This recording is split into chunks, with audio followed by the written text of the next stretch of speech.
Oke, selamat malam. Sesi ini tentang ethics. Kata etika dan etiket bisa bedain ya. Jadi bukan etiket lingkungan, tapi etika lingkungan. Ethics artinya the as it should be, keharusan, normativitas yang basisnya adalah argumen. Itu yang namanya etis. Jadi sesuatu disebut punya masalah etis bila dia menuntut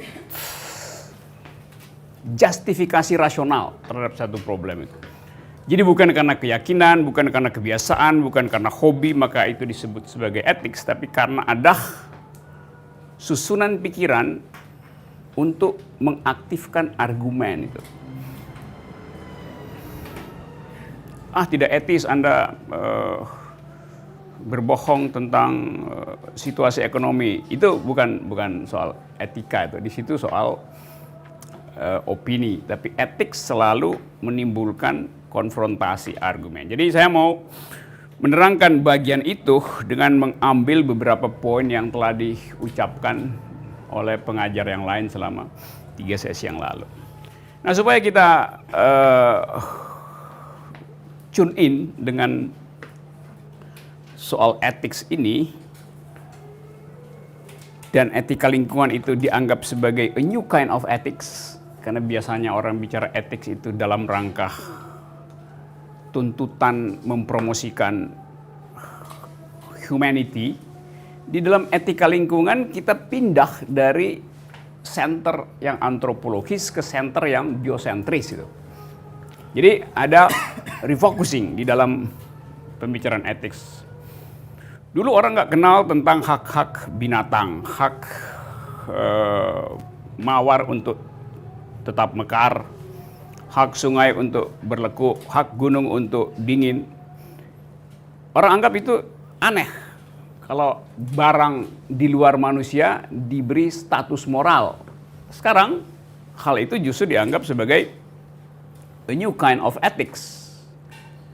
Hak burung dara untuk terbang berarti hak pohon untuk tidak ditebang. Sebab burung dara berhak membuat sarang di pohon itu. Jadi dengan sendirinya ada 2 hak di situ, hak burung dara dan hak pohon. Sekarang kalau orang tanya apa dasarnya burung dara harus punya hak, apa dasarnya pohon harus punya hak, itu kita bicara tentang etika lingkungan. Dasarnya apa? Pembenarannya apa itu? Kalau dibilang ya kan tradisinya begitu supaya hijau, ya itu soal hobi kita aja. Nah, kalau hobi kita begitu, ada orang yang bilang, hobi saya adalah menembak burung, hobi saya adalah menebang pohon itu.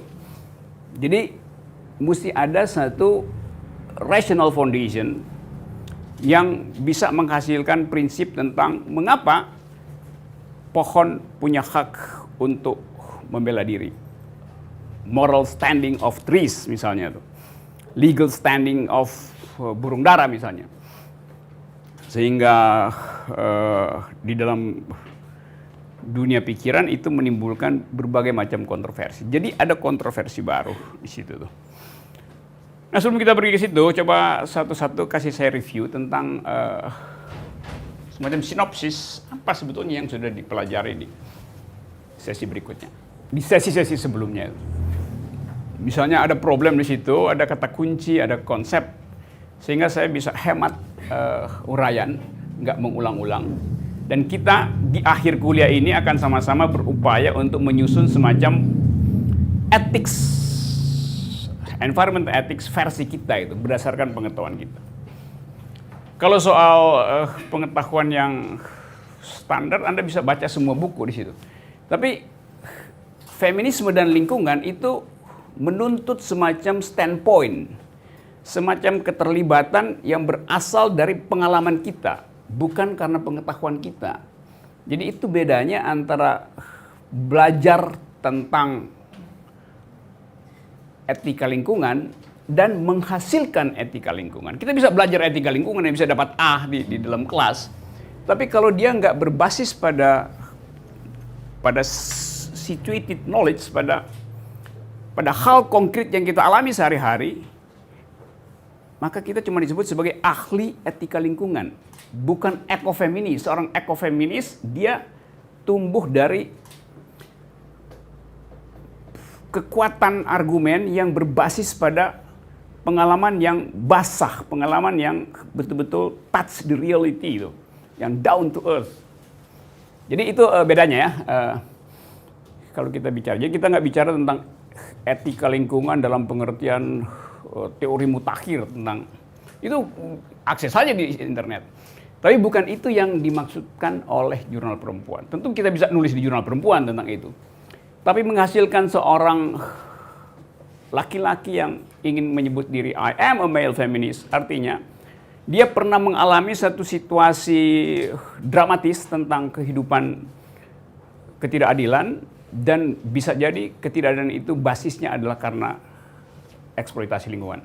Demikian juga bila seorang perempuan bicara tentang I am an eco-feminist, dia bukan berarti dia hafal Sandra Harding atau baca God of Small Things dari Arundhati Roy. Nggak begitu. Tapi dia pernah mengalami itu sehingga berbekas di dalam sistem pengetahuan dia tuh. Oke ya? Jadi kita bicara itu, dan lebih baik kita diskusi panjang. Saya jadi semacam fasilitator untuk menguji apakah kita sanggup untuk carrying burden of being eco-feminis itu. Di pengajaran yang pertama dari Bu Gadis, itu saya mendapatkan, ini kemudian saya refleksikan dengan pengalaman saya, bahwa kebetulan saya tinggal di kota, saya hidup di lingkungan urban, bukan berarti saya nggak bisa menjadi seorang ekofeminis. Karena ternyata seorang ekofeminisme itu sendiri berasal dari basisnya adalah penolakan atas dominasi. Nah, walaupun saya tinggal di kota, saya bisa menolak, saya bisa merefleksikan itu bahwa saya bisa menjadi ekofeminis juga dengan saya menolak dominasi. Misalnya saya menolak makan sesuatu karena sesuatu itu dihasilkan dari tindakan-tindakan eksploitatif, atau saya menolak membuang sampah sembarangan karena saya tahu itu tidak baik terhadap lingkungan. Dari mulai hal kecil itu sebenarnya seorang perempuan kota pun bisa menjadi seorang ekofeminis karena dia sedang menolak dominasi itu. Itu sih, itu yang paling menarik di kuliah pertama. Mungkin teman-teman yang lain ada mungkin yang merasa itu mah feminis literatur aja, karena di brief oleh pengetahuan maka dia jadi ekofeminis. Ada kritik semacam itu, kita coba uji satu-satu jalan pikiran itu. Yang menganggap bahwa orang kota jadi ekofeminis itu karena semacam caper gitu. Sama seperti di Jakarta sekarang ada semacam hobi baru, CEO itu, eksekutif muda itu, Esmut itu. Kalau udah weekend dia pergi ke Sentul, naik sepeda di situ, dianggap wah ini udah peduli lingkungan. Tapi kalau Anda lihat, sepeda itu sampai di Sentul dibawa oleh mobil mewah. Artinya sepeda itu juga pakai bensin buat nyampe di Sentul tuh. Dia nggak kayu dari sini. Sampai di sana dia mesti cari tempat parkir atau terus segala macam. Nanti saya coba lihat kontradiksinya, dianggap sebagai ya tapi kami ini ya, bersepeda meninggalkan polusi kota. Iya, tapi you bawa polusi baru ke tempat saya, ke Sentul, karena you bawa mobil yang gede-gede itu untuk ngangkut sepedanya tuh, karena sepeda minimal 50 juta satu sepeda itu, karena terbuat dari karbon misalnya. Dan untuk produksi satu sepeda itu membutuhkan energi lebih dari memproduksi 2 mobil. Kalau sepedanya mewah itu energi di pabrik itu, pabriknya eksklusif. Kalau kita produksi mobil udah ada standarnya tuh. Jadi semacam Fordism, sehingga satu kali bikin langsung jadi. Kalau bikin sepeda itu yang eksklusif, artinya ada mesin baru dibikin, artinya ada industri baru, artinya ada polusi baru untuk menghasilkan sepeda. Jadi kita lihat connectedness dari problem itu, menganggap bahwa saya akan mengayuh sepeda untuk memelihara lingkungan, padahal untuk menghasilkan sepeda semahal itu diperlukan polusi yang lebih besar daripada membuat satu bis kota itu. Bisa nanggap logiknya ya? Gitu itu. Jadi selalu ada underlying ideas yang kalau kita nggak periksa, lalu kita bisa sama-sama kagum itu bahwa, iya ya, padahal sebetulnya ada kebohongan di dalamnya, ada value yang disembunyikan. Nanti kita bongkar pelan-pelan. Jadi saya tadi kasih semacam keberatan supaya ada diskusi. Bagaimana misalnya kalau Anda sebut ya kita orang kota bisa. Lalu saya kasih contoh. Bagaimana kalau orang yang pakai sepeda tadi bilang hal yang sama gitu. Kira-kira gitu supaya kita diskusinya tajam ya. So I'm playing devil's advocate gitu. Sumber air yang mereka ambil itu warga di sekitar pun tidak mendapatkan itu, istilahnya dikooptasi sama mereka gitu, hak-hak warga sekitar juga gitu. Kalau saya sih pengalaman itu. Per detik ini saya nggak pernah beli yang merek Aqua. Anda minum air pump. yang bagiannya. Oke. Terus kita bisa bikin semacam political analysis di situ. Air pump itu diproduksi untuk publik.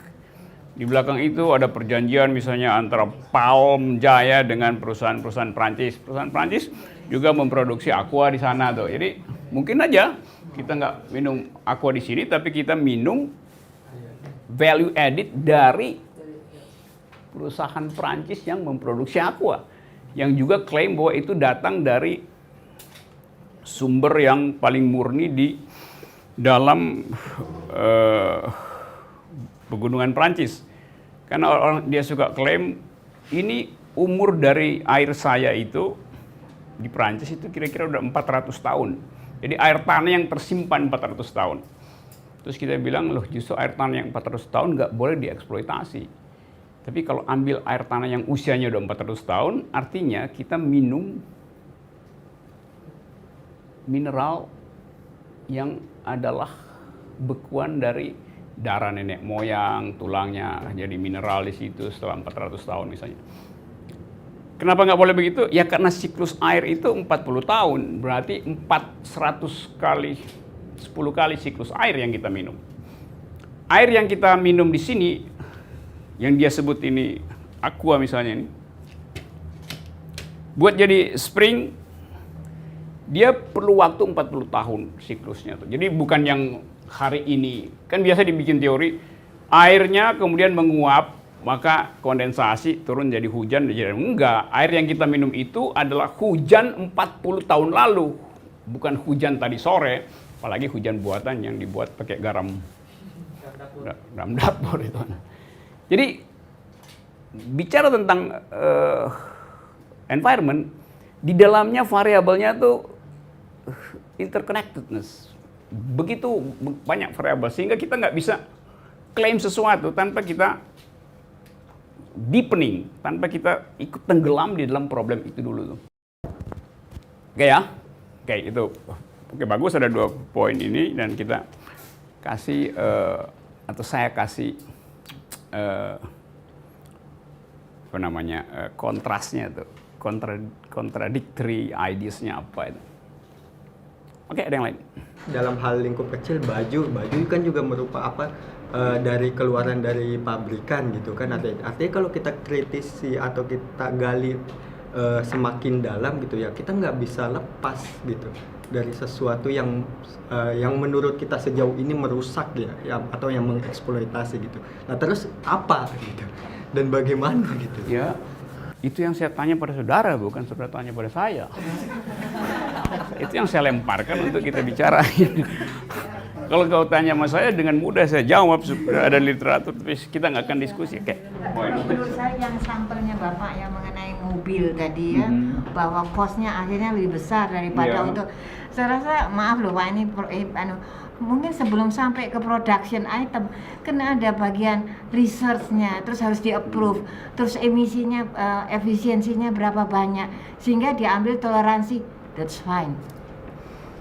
Oke, ada economic of scale di situ, ada skala ekonomi. Oke, nanti kita bahas nanti. Tapi Dari teman-teman yang ada, kebetulan mereka juga punya keinginan untuk berdaulat gitu ya ceritanya. Jadi mereka punya. apa teman siapa yang mau berdaulat?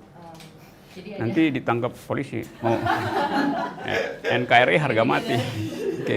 mungkin anak-anak muda juga gitu Oke. ya, yang mereka ingin juga untuk oke, kita sadar bahwa kita kayaknya masih tergantung nih mungkin gitu ya sama industri, atau kita jadi, dan itu akhirnya ada dampaknya secara lingkungan sosial juga gitu. Akhirnya mereka membuat inisiatif oke, kita bikin sendiri gitu, misalnya baju atau misalnya makanan yang sehat, yang lokal atau segala macam itu gitu ya.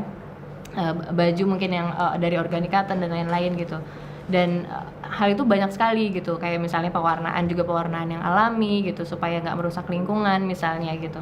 Banyak sekali yang melakukan hal itu, tetapi pada akhirnya ketika mereka sudah sampai ke market gitu ya, mereka jadi kena demand-nya market gitu ya gitu. Terus jadi berhenti di situ gitu, terus jadi terjadi gap antara keinginan mereka yang sebetulnya seperti apa, dan akhirnya ya itu jadi kayak nggak akhirnya nggak sampai gitu. Di Tebet itu tutup semua sekarang, distro itu. Karena konsepnya tadinya indie, Pak, independent, desain segala macam. Akhirnya kalah oleh mass production itu. Oke, jadi nanti itu poin bagus juga. Jadi kadang-kala semacam ethics untuk revolusi, untuk memberontak, untuk berdaulat, dia kemudian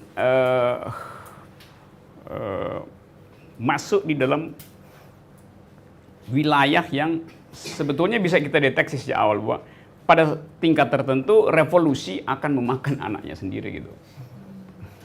Kan jadi begitu kan? Yang tadinya di Bandung segala macam masuk ke Jakarta. Dulu kan satu jalan Tebet itu produk alternatif semua kan. Tapi ya karena nanti kita bicara apakah itu, kan itu saya bilang itu karena hobi atau karena ada semacam dignity dan conviction yang kuat dari orang sehingga mau fight melawan komoditas, problem komoditas. Di situ kita bisa lihat, oh ternyata Anda gagal karena Anda sebetulnya cuma ingin mengambil keuntungan dari isu ekologi itu. Kan ada yang ya segitu.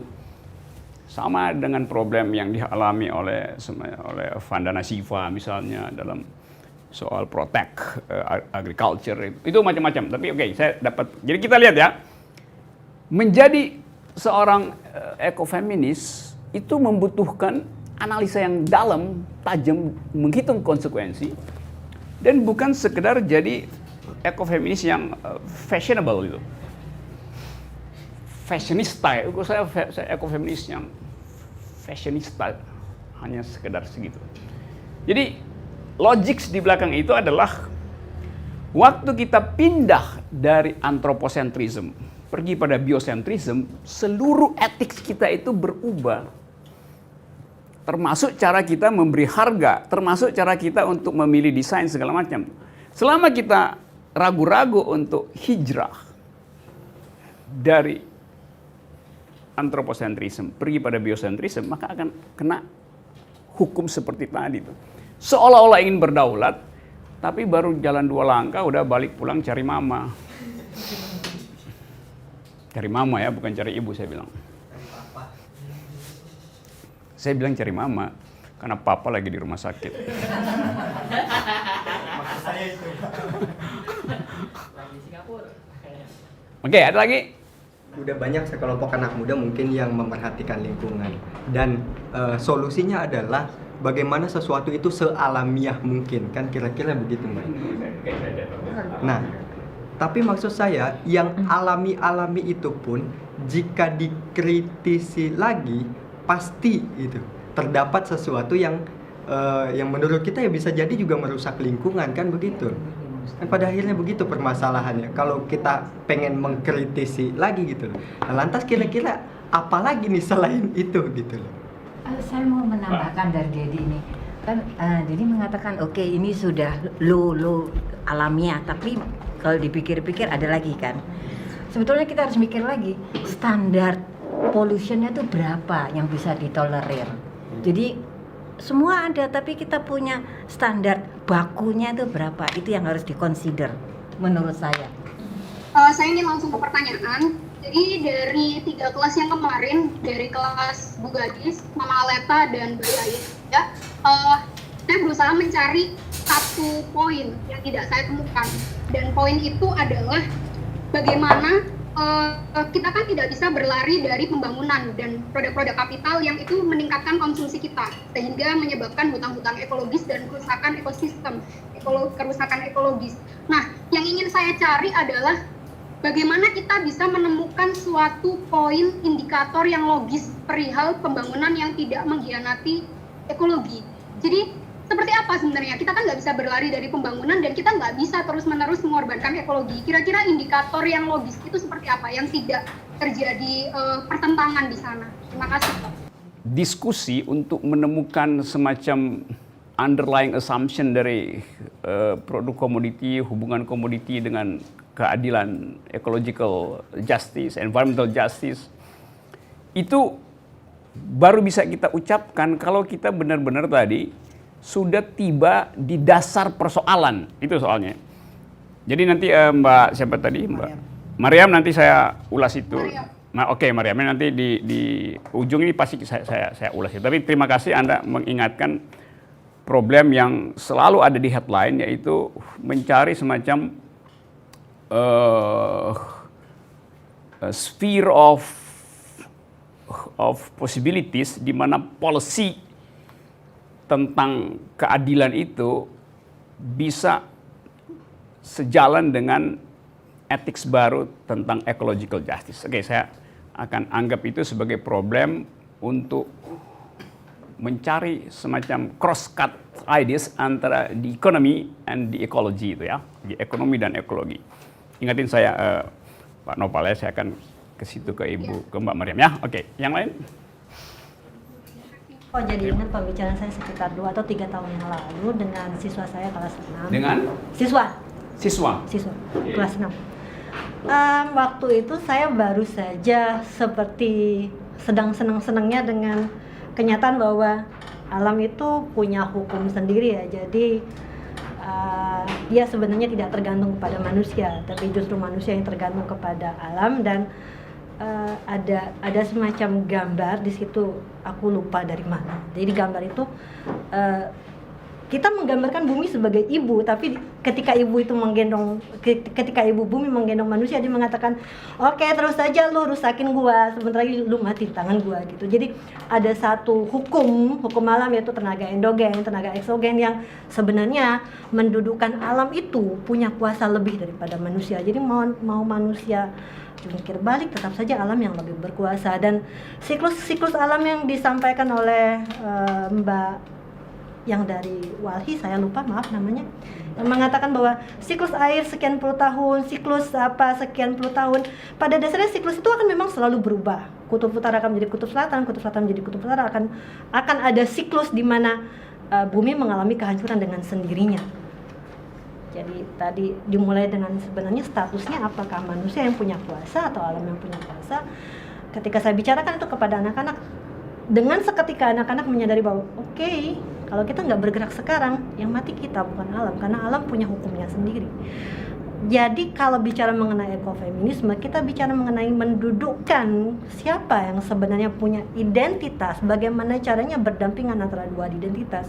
Kita bicara manusia, kita bicara alam, alam punya identitas, manusia punya identitas. Jadi pada dasarnya sebenarnya kita membicarakan bagaimana mendudukkan dua hal yang manusia merasa punya kuasa, alam juga punya kuasa. Bagaimana relasinya didudukkan dalam sebuah win-win solution. Seperti itu sih kalau pendapatku. Kita nggak akan coba mencari win-win sebelum kita berhasil detecting the faulty argument gitu. Jadi kita cuma bisa bilang oke, itu win-win setelah kita kuras semua seluruh argumen palsu di dalam debat itu, debat antara keinginan manusia untuk mengatur alam dan inherent logics dari alam. Alam telah menulis hukumnya sendiri itu. Tapi kita yang sebutin sebetulnya tuh bahwa alam, karena kita mesti assume supaya kita bisa pergi pada semacam apresiasi itu. Tapi semakin kita apresiasi, kita sebetulnya sekaligus melakukan depresiasi karena kita mengapresiasi supaya alam itu jangan terlalu radikal kalau memberontak pada manusia. Kira-kira kan begitu kan pikiran. Tapi nanti kita ulas itu. 10 hari lalu saya masih di ketinggian 6.000 meter di Himalaya. Untuk tiba di Himalaya kita mesti lewati satu kampung namanya Langtang. Langtang Valley, ada di kira-kira 4.500 meter. Tahun 2015, di Langtang itu terjadi satu peristiwa yang paling diingat oleh masyarakat Nepal, yaitu avalanche. Dan karena gempa bumi, maka esnya longsor itu dengan batu-batuan. Maka Langtang yang berpenduduk kira-kira 900 orang itu ratah tanah tenggelam di bawah ketebalan es kira-kira 30 meter. Satu desa hilang. Hilang di situ 900 orang Nepalis dan 90 orang asing. Termasuk di dalamnya ada 3 warga negara Indonesia. Saya bikin foto di situ. Foto prasasti itu. Di Nepal orang Indonesia disebut warga negara asing kan. Sampai sekarang kalau kita mau capek, kita mau minum-minum sedikit di situ, pesta-pesta ganja di situ. Karena itu sepanjang jalan itu Anda bisa konsumsi ganja. Pohon ganja itu pohon liar di situ. Jadi boleh konsumsi ganja kecuali dibawa keluar dari wilayah itu ditangkap polisi.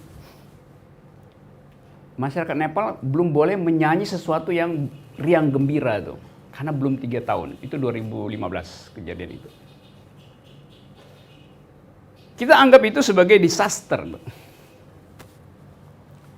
Orang Nepal juga anggap itu alam kok marah sekali kan. Tapi kemudian mereka lihat bahwa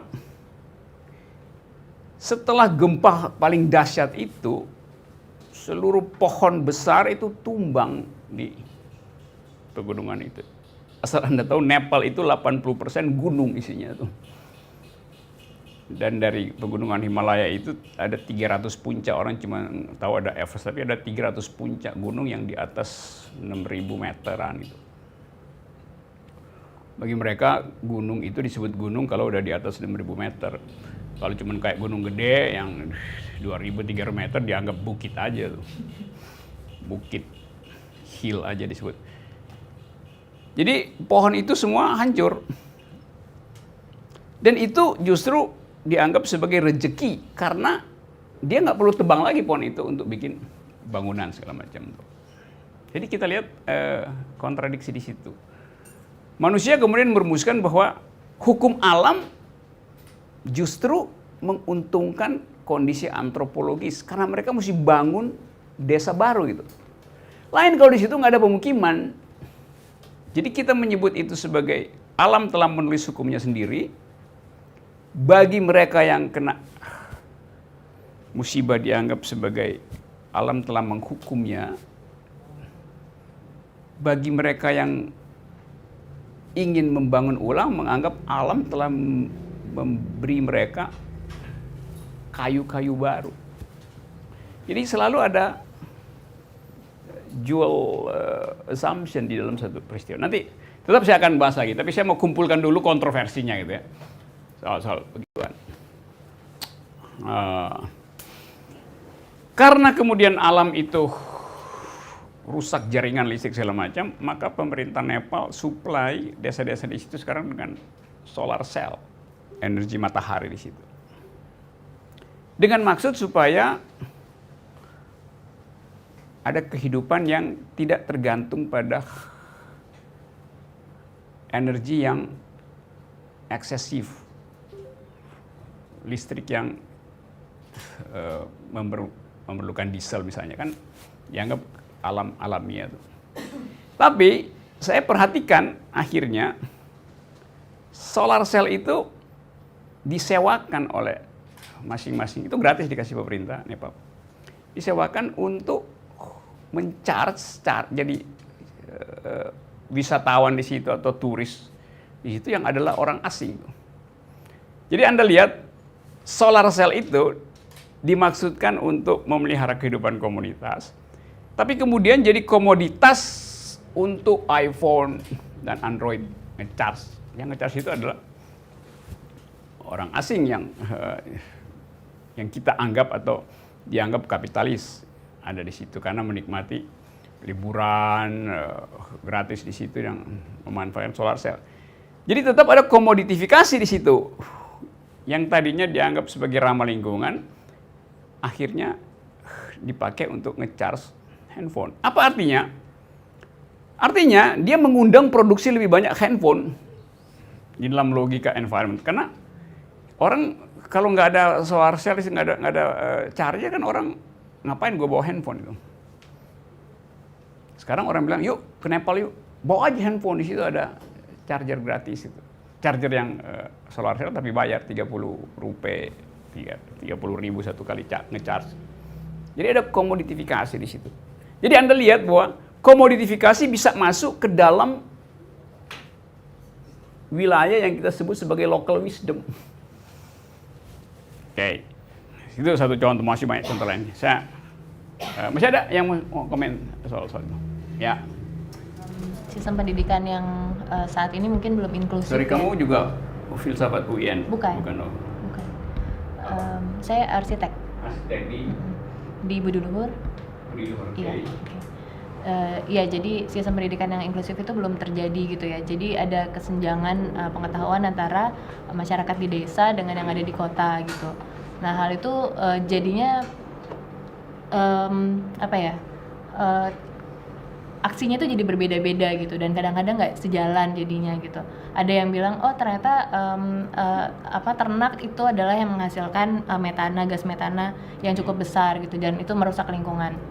Sementara di desa mereka perlu gitu, dan hasil buangannya atau emisi gas karbonnya bisa ditoleransi gitu ya dengan banyaknya pohon-pohon yang ada di situ gitu. Sementara yang di kota akhirnya jadi nggak makan daging beberapa gitu ya, memutuskan untuk tidak makan daging karena mereka anggap bahwa itu adalah kejahatan gitu secara kepada kepada lingkungan gitu. Jadi mungkin itu yang agak-agak jadi bagaimana gitu untuk bisa supaya sistem pendidikannya lebih inklusif aja gitu. Kalau kita lihat Jakarta misalnya, atau Masjid Istiqlal, coba Anda lihat Masjid Istiqlal. Ini ada pilar, terus ada kubah gitu.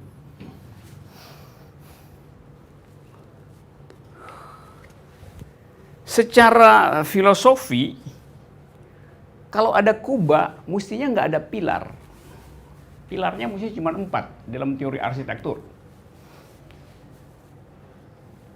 Pilar itu dimaksudkan untuk menahan atap yang horizontal tuh. Kalau kita pergi ke Yunani, kuil-kuil itu begini dia.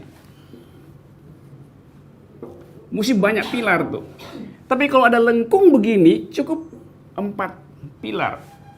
Karena secara fisika, lengkung itu menahan dirinya sendiri dengan kelengkungan itu. Jadi kita anggap, loh ini kan berlebih, ini kan eksesif secara material tuh. Ngapain?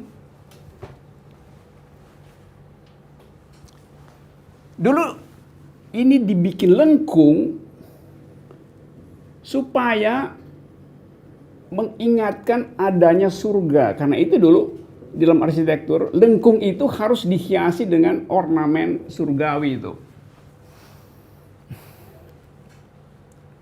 Karena di Basilika Santo Petrus misalnya di Vatikan, semua gereja di Italia selalu ada lukisan di atas tuh. Supaya kita tahu bahwa gereja itu adalah, lengkung itu adalah representasi dari langit. Jadi langit kita bawa turun sehingga kita dapat lengkung. Lalu kita dapat sensasi teologi di situ. Dengan itu sekaligus udara bertukar, jadi lebih leluasa udara karena kurang pilar. Tapi kalau dikasih pilar, terpaksa mesti pakai AC. Kalau di sini kita kasih AC, maka setiap kali saya tambah satu AC, saya memproduksi kalor keluar kan. Jadi panas saya buang keluar supaya ini dingin tuh. Suhu di sini yang tadinya 18 derajat misalnya, sekarang naik jadi 20 derajat. Akibatnya saya mesti pasang AC lagi di sini nih. Naik terus tuh. Saya pasang di sini, yang di sini juga naik jadi 23, pasang AC lagi. Jadi tadinya nggak ada AC, akibat ada AC di situ seluruh kota itu jadi hot island.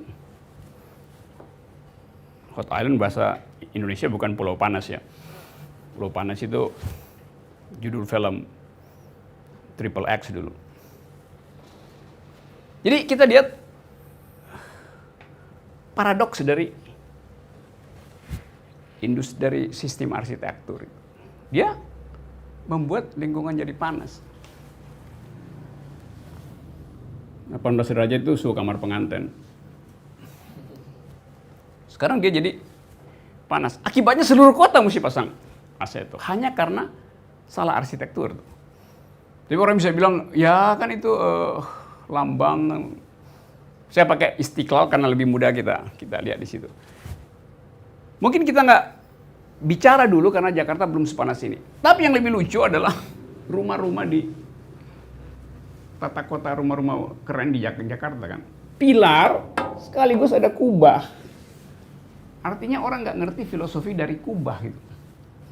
Maka kita lihat bahwa, rumahnya kok masif banget itu. Dome-nya itu dengan sendirinya menahan bebannya sendiri itu. Jadi kontradiksi lagi tuh. Oke, nanti saya cari cara lagi buat kita. Masih ada yang mesti omong sebelum saya kasih poin-poin itu. Ya. Kalau saya menangkap ada satu pola yang sama gitu dari cerita-cerita tadi, di mana manusia itu cenderung disebut hidup ketika dia tumbuh, ketika dia berkembang, dan itu diidentikan dengan ekonomi. Jadi kapital itu disebut tumbuh ya kalau dia bertambah besar. Ditunjukkan dengan kegagahan yang selalu jadinya jumlahnya besar. Kayak misalnya kesuksesan sebuah bangunan ditentukan dengan banyaknya pilar-pilar. Dan sementara alam itu tidak selalu demikian. Bahwa ketika jamur itu tetap berwarna hijau misalnya atau berwarna putih, itu ya dia sedang tumbuh sebenarnya gitu.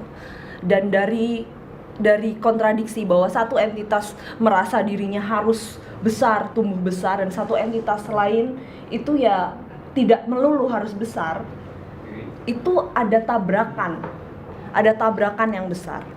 Dan dari tabrakan dua arus itu, kita semua selalu berpikir bahwa wah, kita harus mencari win-win solution-nya. Kita harus mencari titik tengah dari dua tabrakan besar ini, karena nantinya bahwa yang besar akan mengkooptasi yang kecil. Terus kemudian kita berpikir dari kita mencari jalan tengah tadi, kita berpikir, wah, kita harus menciptakan standar-standar baru. Dari standar-standar itu karena standar itu sangat luas konsepnya, wah, kita harus turunkan lagi nih menjadi indikator-indikator. Dan sebenarnya belum tentu bahwa standar dan indikator tadi mewakili alam, karena alam sendiri sebenarnya tidak bisa bersuara sendiri gitu. Jadi akhirnya apapun yang terjadi tetap akan ada kooptasi di situ, karena yang satu itu benar-benar tidak bisa bersuara, sedangkan yang satu dia sangat vokal dan dia juga sangat berusaha, bukan sifat alami dia memang besar, dan semakin dia besar ya itu dia disebut hidup. Tidak ada orang yang sama dan dia disebut hidup. semua kita yang manusia antroposen itu ya kamu dianggap hidup kalau kamu bisa kemudian dari kecil tumbuh menjadi besar, dari misalnya dari SD kemudian jadi kuliah. Di kehidupan selalu diintikan dari sesuatu perubahan dan bertambah banyak gitu, dan itu membuat jadinya gap itu dan selalu diambil jalan tengah yang sebenarnya itu belum tentu menyelesaikan. Itu sih. Oke, saya mulai kuliahnya ya dengan pikiran Anda tadi bahwa alam tidak bisa mengucapkan keinginannya. Akhirnya alam mengucapkan keinginannya melalui krisis sumber daya. Melalui yang kita sebut sebagai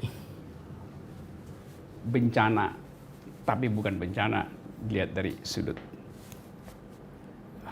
environmentalism. Alam mengucapkan keinginannya di tahun 70-an, 72 kalau saya nggak salah, melalui mulut seorang profesor filsafat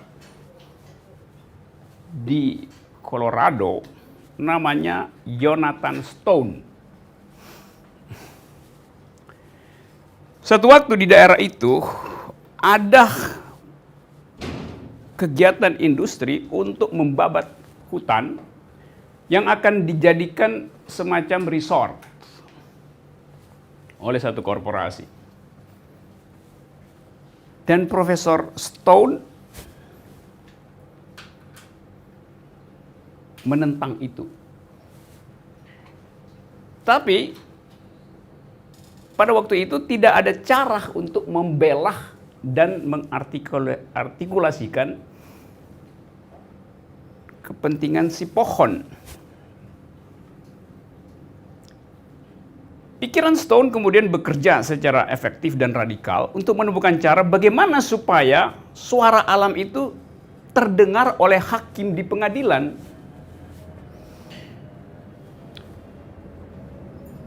Dia menulis satu artikel pendek kira-kira 5-7 halaman, judulnya Should Trees Have Standing? Apakah pohon berhak untuk jalan ke depan pengadilan dan menyatakan saya tidak ingin ditebang? Sesuatu yang ajaib pada waktu itu. Bagaimana mungkin pohon itu bukan subjek hukum? Tidak ada dikatakan di situ bahwa pohon berhak untuk membela diri. Karena hukum kita antroposentris. Barang siapa artinya orang. Orang itu harus dewasa. Dewasa artinya pernah kawin atau di atas 18 tahun. Dewasa artinya tidak gila. Dewasa artinya laki-laki. Perempuan tidak punya legal standing di dalam tradisi hukum. Ini lebih gila lagi. Mau memberi legal standing pada pohon. Kan orang yang membela dirinya dia mesti datang before the law itu, di depan hukum pengadilan. Ini pohonnya nggak bisa jalan. Bagaimana mungkin dia?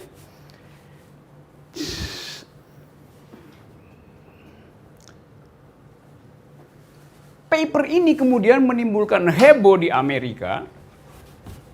Heboh pertama adalah paper dari Rachel Carson, The Silent Spring. Udah pernah baca itu. Kalau belum saya terangin nanti. Sehingga kemudian terjadi diskusi hukum yang panjang lebar seperti kita tadi dispute tentang ini hak alam apa hak manusia itu.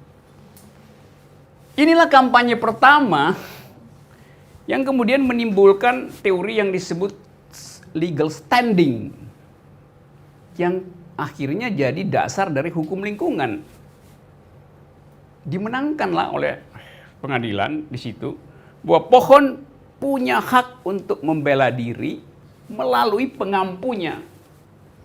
Jadi dicarikan semacam perbandingan hukum. Kalau anak dalam hukum disebut idiot, nggak bisa berpikir, kan dia juga bukan subjek hukum kan? Karena dia nggak punya kesadaran, maka dia bukan subjek hukum. Kalau begitu dia boleh dibunuh, boleh dihilangkan. Boleh. Dari segi teori hukum positif, ya dia kan nggak punya kesadaran, sama seperti seperti janin nggak punya kesadaran ya boleh diaborsi gitu. Debatnya ada di situ tuh. Tapi kemudian orang bilang, iya tapi dia ada pengampunya.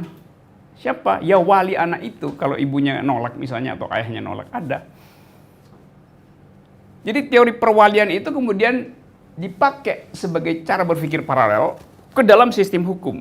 Maka dianggap bahwa pohon itu walaupun dia bukan moral person, tetapi dia diampuh oleh komunitas pengampuh hutan misalnya. Jadi kepentingan si pohon dilindungi oleh si pengampunya, masyarakat adat misalnya. Oleh karena itu si pohon kemudian punya legal standing. Sejak itu kemudian ada semacam pengakuan bahwa subjek hukum itu bukan sekedar manusia, tetapi juga makhluk yang non-human. Jadi ada perluasan pengertian tentang person in law. Dulu disebut person in law, apa namanya bahasa ini? Subjek hukum itu hanyalah orang. Waktu awal hukum dibuat, orang artinya laki-laki. Karena perempuan adalah properti laki-laki, jadi dia bukan subjek hukum itu. Jadi sekarang kita lihat evolusi dari hak. Tadinya cuma laki-laki yang boleh punya hak, dan laki-laki itu mesti dianggap sebagai laki-laki yang tidak, yang heteroseks, bukan yang homoseks. Karena itu kemudian ada istilah, supaya Anda bisa membuktikan, hadirkan seorang saksi di situ. Saksi itu harusnya seorang laki-laki. Dia disebut laki-laki kalau dia punya 2 buah sakar. Jadi bukan budak yang dikebiri. Dari situ istilah unus testis, nullus testis. Di dalam hukum ada doktrin itu. Satu saksi bukan saksi. Mesti ada 2 saksi. Yaitu laki-laki. Sebetulnya datang dari kata testis, testicle, buah sakar, buah peler kalau orang bilang. Jadi Anda lihat dari awal hukum itu seksis, patriarkis. Perempuan nggak boleh jadi saksi. Karena perempuan nggak punya buah sakar, artinya nggak mungkin menghasilkan reproduksi. Jadi dari awal hukum sudah seksis. Satu, testis, nullus, nihil. Ini bukan testis. Kenapa? Laki-laki disebut laki-laki kalau punya 2 buah sakar. Kalau cuma 1 dia bukan laki-laki. Apalagi yang tidak punya, yaitu perempuan. Bisa dapat ya, logik itu ya. Sekarang pohon nggak punya testis. Tapi kemudian ide kita bertumbuh. Lalu kita mulai berpikir bahwa dulu perempuan bukan subjek hukum, toh dapat subjek hukum karena perubahan alam pikiran. Dulu anak-anak bukan subjek hukum, sekarang punya subjek hukum. Dulu budak bukan subjek hukum, sekarang budak adalah subjek hukum. Maka ada yang disebut the evolution of rights, evolution of ethics. Sehingga sekarang ada hak sungai untuk tetap jernih. Di New Zealand setahun lalu, sebuah sungai diprotek dan diberi hak hukum. Pertama kali di dalam sejarah dunia, sungai itu dianggap sebagai makhluk hidup. Sehingga Anda nggak boleh kotori sungai itu. Anda kena hukum langsung. Anda nggak boleh tebang 1 pohon pun di sungai itu. Anda kena hukum. Tapi ada konsekuensinya. Misalnya, kalau sungai itu kemudian menyeret seseorang dan tenggelam, sungai itu mesti dinyatakan kriminal apa enggak? Kan sungainya membunuh orang kan? Debatnya masih berlangsung sampai sekarang. Begitu non-human being dikasih legal standing, di dalamnya juga berlangsung konsekuensi dari legal standing itu. Sekarang bagaimana kalau ular piton misalnya dikasih legal standing? Jadi prinsipnya adalah ethics evolve. Etika itu tidak beku, dia evolve, dia mengalami evolusi itu. Jadi Anda jangan kaget misalnya dalam 2 tahun kemudian ke depan hak batu untuk tetap utuh, nggak boleh dipecah misalnya. Bisa aja. Yang kita anggap sekarang, kita nggak tahu perkembangan soal-soal semacam itu. Pohon yang tadinya barang yang di dalam agama disebut kuasailah alam. Jadi perusak alam pertama adalah teologi sebetulnya. Eksploitasilah alam demi kemakmuran manusia itu doktrin dalam teologi. Dalam pembelaan mungkin ya karena waktu itu mungkin belum ada problem scarcity. Tetapi secara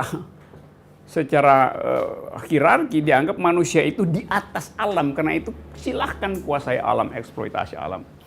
Yang sekarang kita anggap, wah itu artinya nggak beradab.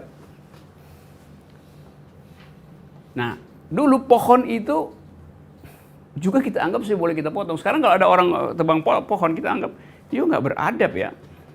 Nanti ada parameter kapan dia boleh ditebang misalnya. Bahwa dia harus menghasilkan yang baru dibikin ya parameter, itu soal parameter. Selingkaran segini berarti boleh ditebang. Karena nanti ada tunas dari bawah. Kalau segini nggak boleh ditebang misalnya. Itu soalnya. Tapi prinsipnya adalah ada penambahan artikel dalam hukum yang menghendaki non-human being juga harus punya legal standing. Jadi pohon yang tadinya unspeakable, sekarang dia unstoppable. Sama seperti perempuan. Dulu perempuan disebut sebagai the unspeakable. Nggak boleh bicara. So, kalau perempuan bicara, kacau persidangan, maka sebaiknya tutup mulut. Sekarang feminism adalah the unstoppable. Sehingga orang akan bilang, you nggak ngerti feminism, berarti you adalah orang yang nggak bisa berpikir gitu. A man who graduates today and stop learning feminism tomorrow is uneducated the day after.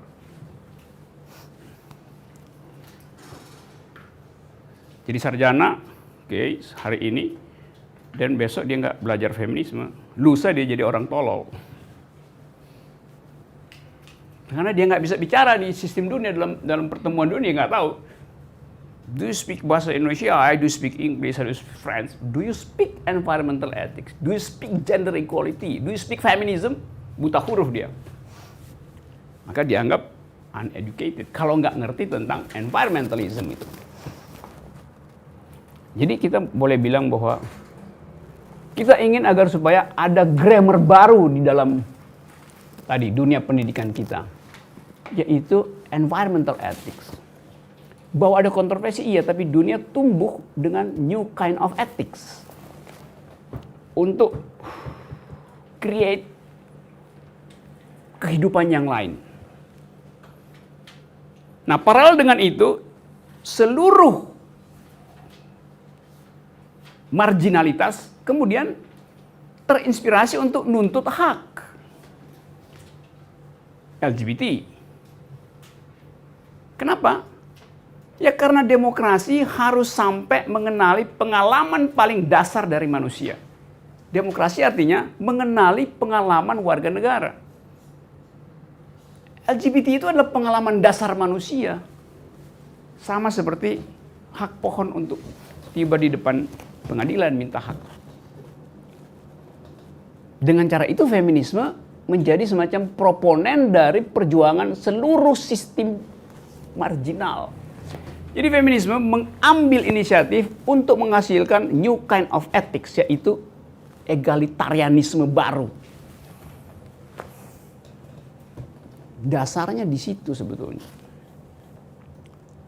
Dalam teori disebut sebagai environmental justice. Nanti saya terangkan lagi jebakan esensialisme di dalam ekofeminisme sebagai catatan kaki supaya kita bisa tahu kalau di debat bagaimana cara mengatasi debat itu. Jadi kita tahu sekarang bahwa di dalam etika feminis yang disebut ethics of care terjadi semacam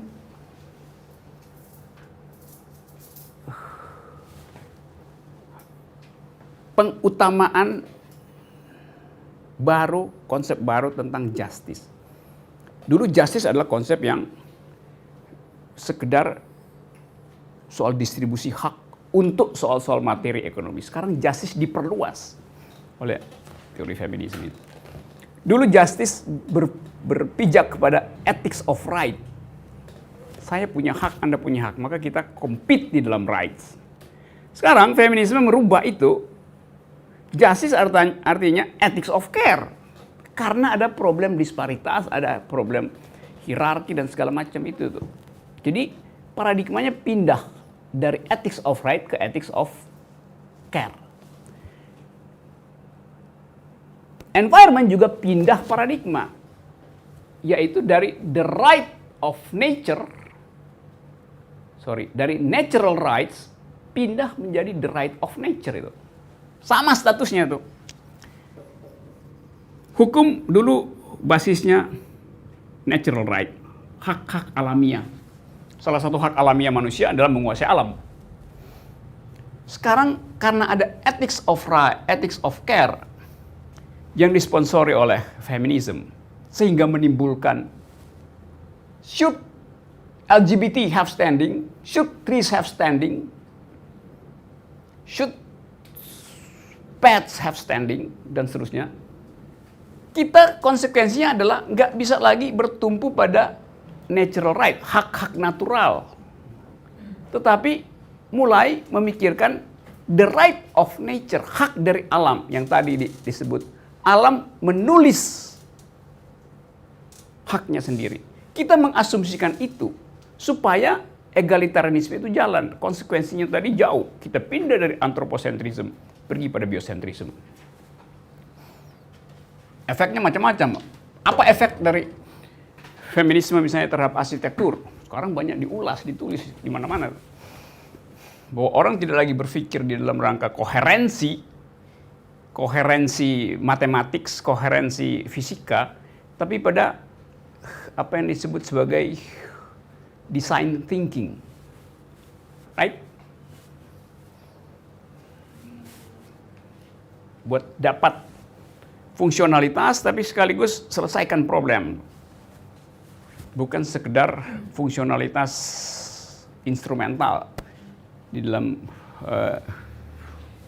ilmu modern misalnya. Jadi saya ulangi ya, kita pindah dari, karena tadi salah satunya oleh si Jonathan Stone, juga belakangan misalnya dalam tema yang sama oleh Vandana Shiva. Udah pernah tahu dalil Vandana Shiva.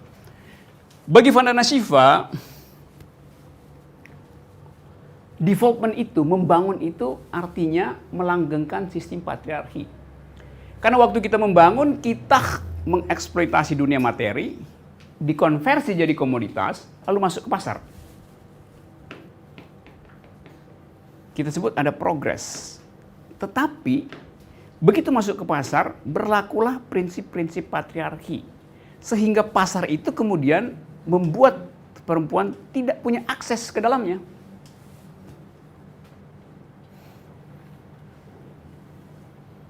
%80 produk pangan dunia dihasilkan oleh jari perempuan di dunia. Logikanya, dia harus punya akses 80% pada sistem produksi, pada sistem right.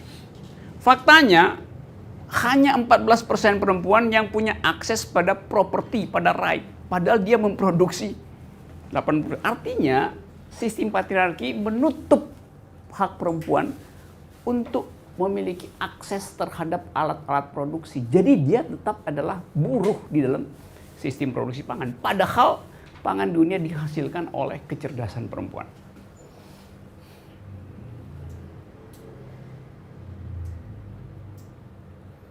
Oke, nanti kita lihat kritiknya supaya balance. Sampai di situ dulu. Ada problem? Saya lihat saya mengutip argumen yang dari Igede Pasek soal reklamasi di Bali. Gunung Agung dan daerah pantai itu adalah satu kayak dalam teologi Hindu itu adalah satu kesatuan segala macam. Nah, kenapa di sini teologi kayak dijadikan satu alat yang paradoks gitu, maksudnya kayak saling tumpang tindih gitu. Nah, bisa dijabarkan Mas? Itu sama seperti orang Papua menganggap bahwa Garsberg, pegunungan yang sekarang jadi kontroversi, Freeport itu adalah payudara bumi. Perutnya ada di pantai apa yang di bawah Tembolok Burung itu tuh. Jadi itu satu kesatuan. Sekarang limbah dari Freeport persis dibuang ke pantai apa namanya itu yang di bawah itu. Kepala burungnya begini, pantainya di sini. Jadi dianggap dalam cara berpikir ekologi orang Papua, gunung ini yang adalah payudara bumi Papua dirusak dan kotorannya dibuang ke perut ibu bumi Papua. Tapi kita bisa lihat kok lama-lama nggak ada lagi yang bicara itu. Kok orang Papua justru menghendaki Freeport tetap di situ dengan asumsi pendapatannya lebih banyak masuk ke masyarakat Papua. Kan tetap ada semacam perubahan cara pandang. Jadi boleh eksploitasi asal memakmurkan. Loh, local wisdomnya di mana tuh? Sekarang soal Bali. Reklamasi.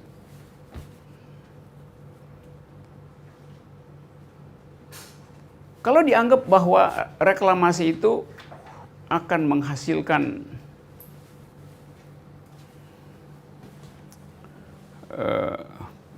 apa namanya itu, rebound, berbalik untuk kerusakan lingkungan, dan alam pikiran itu dipakai konsisten, maka seharusnya reklamasi Jakarta juga dikritik orang Bali itu. Karena itu kan alam pikiran. Tapi kalau dianggap, ya ini kan local wisdom Bali aja. Ya, tapi logic behind the local wisdom adalah justice. Dan justice itu harusnya berlaku pada seluruh wilayah yang sama. Tapi kita nggak lihat konsistensi itu. Kenapa? Ya, reklamasi kan Jakarta proyeknya Presiden Jokowi. Kami pro Presiden Jokowi itu. Jadi elemen politik membatalkan environmental ethics. Diam-diam kita baca jalan pikiran itu tuh. Jadi ada yang nggak kuat di dalam dalil itu bagi para demonstran misalnya. Kendang juga bisa bekerja dengan hal yang sama, dengan logik yang sama. Jakarta misalnya belum salah kan udah ada rumah lu di situ. Iya. Jadi kan bisa. Ya itu yang saya maksud. Jadi menjadi seorang ekofeminisme itu mengambil risiko untuk bertentangan dengan makropolitik, dan itu yang dihindari oleh beberapa aktivis. Jadi kita mesti katakan, ya ternyata you nggak punya integritas sebagai aktivis gitu. Karena you menghitung variabel jangka pendek untuk satu perjuangan jangka panjang gitu. Nah, ada tuh yang protes-protes reklamasi sekarang. Jadi kita lihat konsistensi. Jadi intinya adalah konsistensi. Tapi kan nanti bermasalah nanti kalau feminis itu nggak ngitung itu, karena feminis itu investasi peradaban, bukan investasi politik gitu. Investasi 5 tahunan gampang aja kan dibongkar-bongkar tuh. Tetapi jalan pikiran feminis adalah menghasilkan justice. New kind of justice bahkan. Bukan justice dalam pengertian distribusi Rawlsian, distribusi Lockean, segala macam itu. Tapi a new kind of justice, di mana inherent di dalam justice itu adalah ecological justice, environmental ethics. Itu yang jadi soal utamanya tuh. Oke, ada pertanyaan lain. Kalau misalnya yang sebenarnya sedang ingin dicari adalah ecological justice dan environmental ethics tadi. Nah, permasalahannya adalah siapa yang bisa mendefinisikan itu. Kalau kita berkaca pada isu climate change, misalnya dunia ini ditentukan dengan hitungan-hitungan komputer dan hampir semua orang punya hitungannya sendiri dan tidak ada yang sampai hari ini tahu siapa yang paling benar dan siapa yang paling salah. Dan akhirnya bagaimana mendefinisikannya? Kalau kita berasal dari sesuatu yang sama sekali tidak bisa kita definisikan, ya bagaimana kita bisa percaya sepenuhnya pada itu? Dan kalau kita sendiri tidak mampu kemudian mengakui bahwa tidak ada sesuatu kebenaran yang mutlak, bahwa bisa saja definisi-definisi yang sudah ada itu juga bisa ada antitesisnya, terus gimana gitu? Jadinya kan muter. Dan perputaran itu sebenarnya kan semakin menguji kita terhadap konsistensi sebenarnya. Apakah kita bisa konsisten mengikut berproses dalam dialektika ini? Dan sebenarnya nanti kita juga akan bicara soal sebenarnya seperti apa konsistensi itu. Bahwa mungkin sikap-sikap yang menurut saya konsisten bisa jadi tidak konsisten terhadap orang lain. Ada problem logis di situ.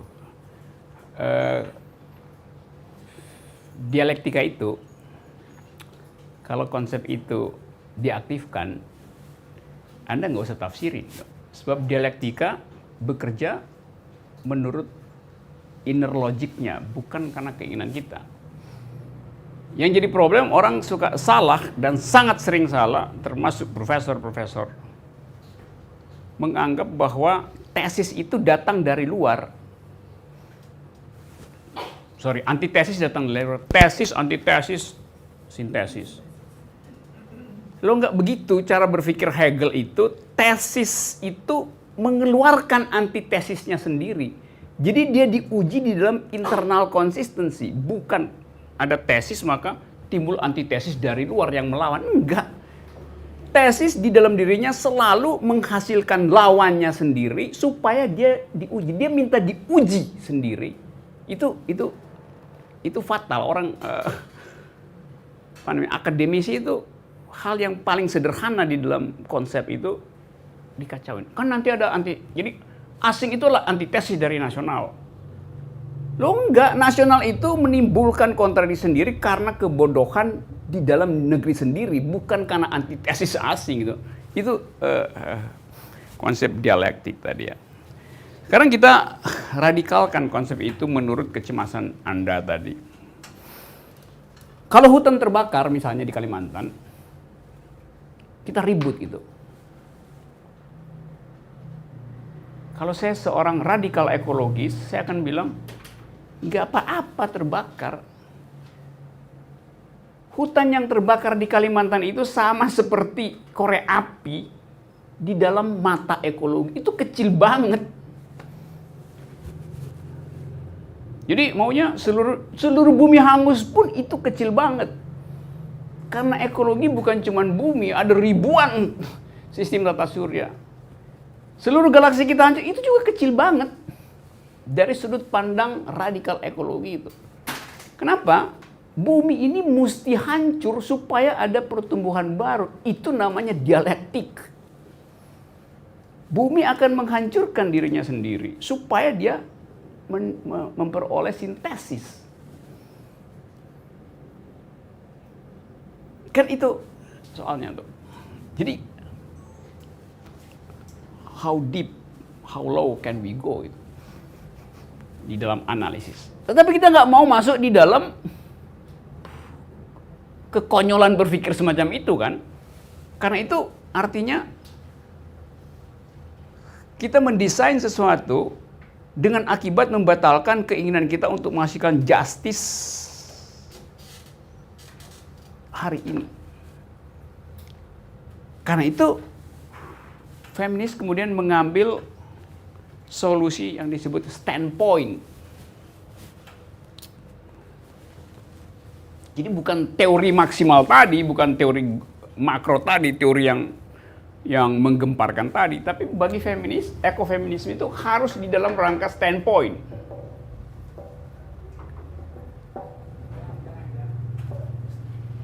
Standpoint ini ada dua pengertian, dan pengertian yang kedua seringkali kacau.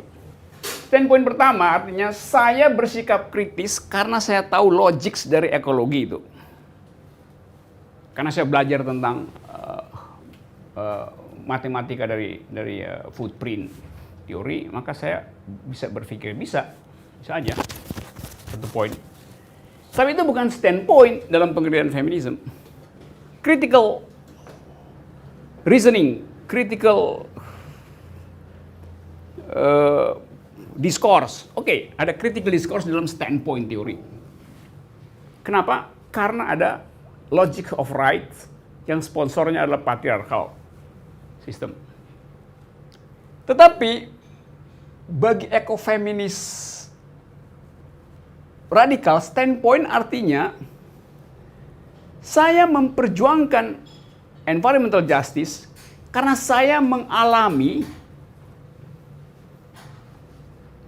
penderitaan yang diakibatkan oleh tidak adanya proteksi terhadap environment.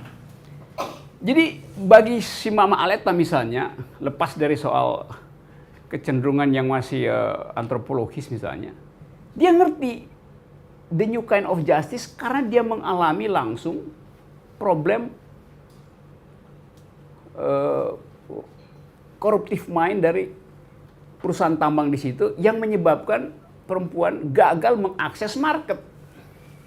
Bagi dia, standpoint itu adalah situated knowledge. Saya pakai istilah itu. Standpoint dalam pengertian situated knowledge. Pengetahuan yang berlokasi pada situasi konkret. Gitu. Kalau ini critical analysis ini segala macam, ini kritis juga. Tetapi bukan di dalam pengertian situated knowledge. Dalam pengertian critical philosophy yang nomor 1 tadi itu.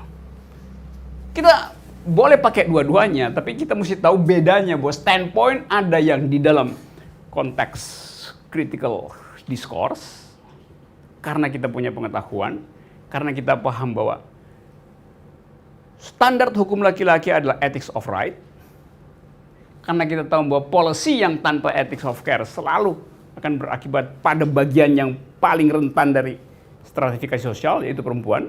Karena itu perempuan dianggap sebagai proletarnya proletariat. Tetapi ada standpoint kedua, di mana orang ini memproduksi pengetahuan baru karena pengalaman hidupnya. Kita bisa bedain misalnya antara seorang profesor di Universitas Indonesia yang ngajar tentang ecological justice dengan paper pendek dari Vandana Shiva misalnya. Lalu orang bilang, ya Vandana Shiva lebih tajam. Iya, tapi Vandana Shiva ada kontradiksi. Iya. Tapi dia lebih otentik menghasilkan itu. Nah sekarang saya masuk pada kritiknya dulu ya, supaya agak lengkap, nanti masih ada diskusi setengah jam. Kelemahan dari cara berpikir standpoint, jadi kelemahan secara akademis ya, bukan kelemahan secara historis pengalaman, yaitu dia bisa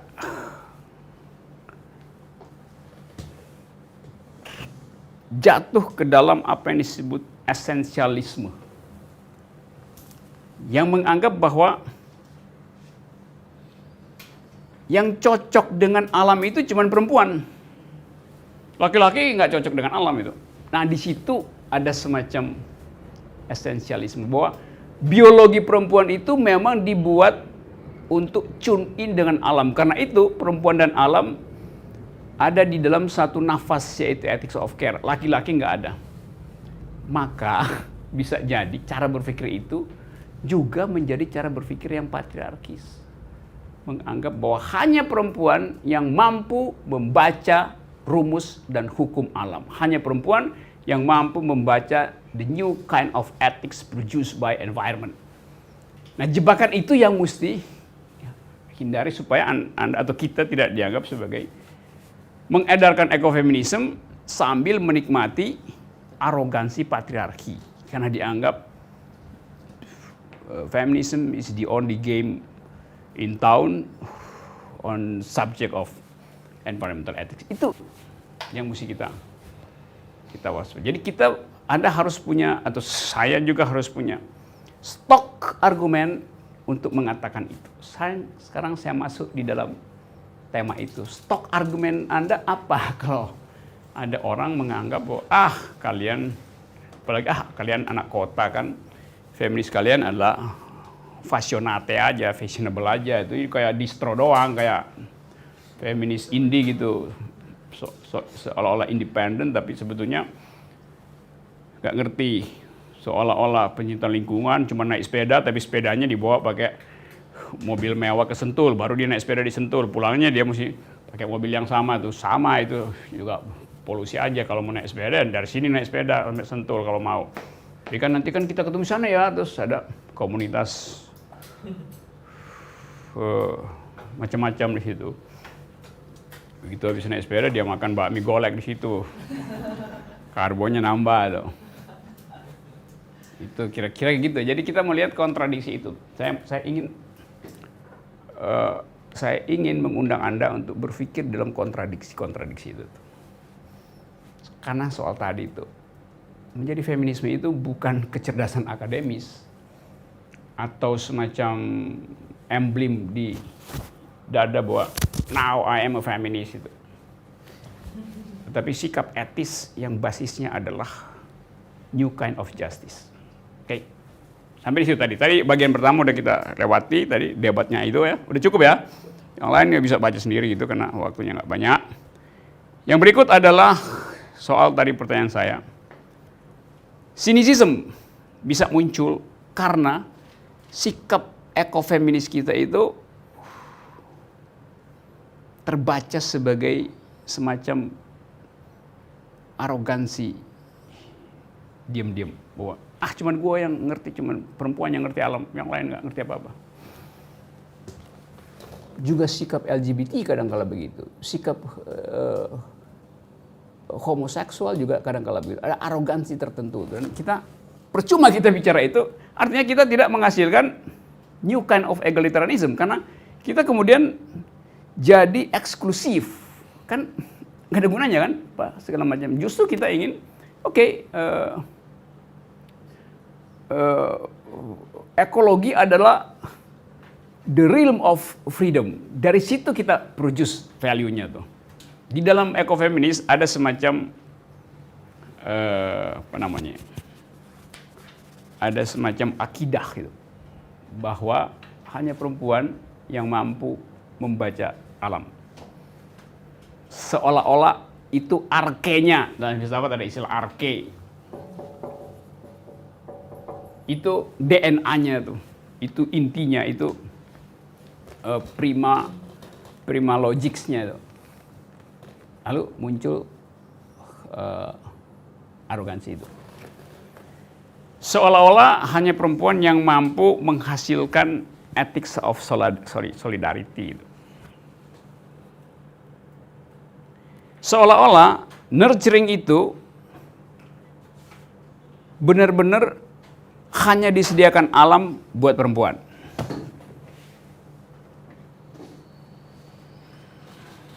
Saya ajukan kontroversi itu. Silakan. Dari kecil sampai sekarang ayah saya adalah seorang petani. Ya, Ayah saya adalah seorang petani. Ketika dia pagi pergi ke kebun mengurus tanamannya, kemudian sore dia datang lagi untuk melihat kondisi ketika dia pagi sudah mengurus gitu loh. Kemudian dia akan gelisah ketika tanaman yang sudah ditanamnya yang menurut dia itu tidak baik kondisinya, mungkin lagi kurang sehat atau apa gitu. Dia menganggap seperti itu. Kemudian dia mengeluarkan hipotesis banyak sekali kenapa tanaman yang saya rawat ini mengalami kerusakan atau nggak sesuai sama yang dia anggap tanaman baik itu seperti apa. Kemudian saya menganggap ekofeminis itu adalah, ya, prinsip ekofeminis itu adalah rasa kasih sayang dan kepedulian terhadap alam. Saya melihat ayah saya seorang ekofeminis gitu loh. Ya saya menolak ketika ada anggapan bahwa ya hanya perempuan saja yang menganggap dia bisa memahami alam dan lingkungan. Dia akan gelisah ketika alam rusak dan lain sebagainya. Tapi buktinya saya melihat ayah saya, ya dia adalah seorang ekofeminis karena ya dia paham terhadap tanamannya, dia akan gelisah, kemudian dia mengeluarkan hipotesis dan lain sebagainya. Maka ketika dia bertanya seperti itu, dia akan bertemu dengan beberapa kawan-kawannya untuk mendiskusikan kenapa seperti itu. Ya artinya ya seorang petani bisa memahami tanaman, bisa memahami lingkungan dan alam yang akan lebih dari yang menurut kita paham loh ekofeminis. Sebagai perempuan, sebagai orang kota yang menolak minum air atau apapun dan lain sebagainya, ya buktinya itu gitu loh. Ya saya menganggap ekofeminis saya seperti itu. Ya. Sekarang kalau saya jadi devil's advocate ayah kamu tuh, diam-diam saya nguping pembicaraan mereka. Ini kok sakit penyakit ya? Terus yang satu bilang, iya tuh bahaya nanti. Satu bilang, iya. Ntar gimana kita jualnya ntar? Pasti ditolak pasar atau harganya akan turun tuh. Economic underlying assumption semacam itu seringkali bersembunyi di dalam teori ekofeminis. Kecuali ayah kamu adalah seorang petani Jepang yang hanya memproduksi sebatas yang dibutuhkan oleh tetangganya untuk dikonsumsi. Atau restoran kecil di daerah itu yang diurus oleh koperasi. Di Jepang beras itu diproduksi terbatas betul. Dia mau lebih, dia nggak mau. Karena dia tahu daya dukung lingkungan itu dan standar supaya dia tetap tadi ya palpasi, dia tangannya itu ada di perut sawah itu. Tentu saya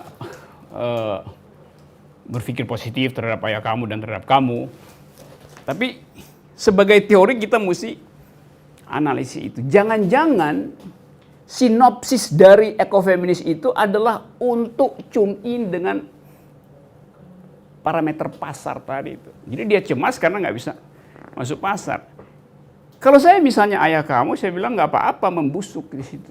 Sebagai seorang radikal ekologi, saya bilang ya memang mesti membusuk, nggak mungkin semuanya itu bagus. Supaya tidak semuanya saya jual. Sebagian saya mesti kasih makan cacing di dalam tanah saya dengan busuk itu. That's the logic of radical ecology itu.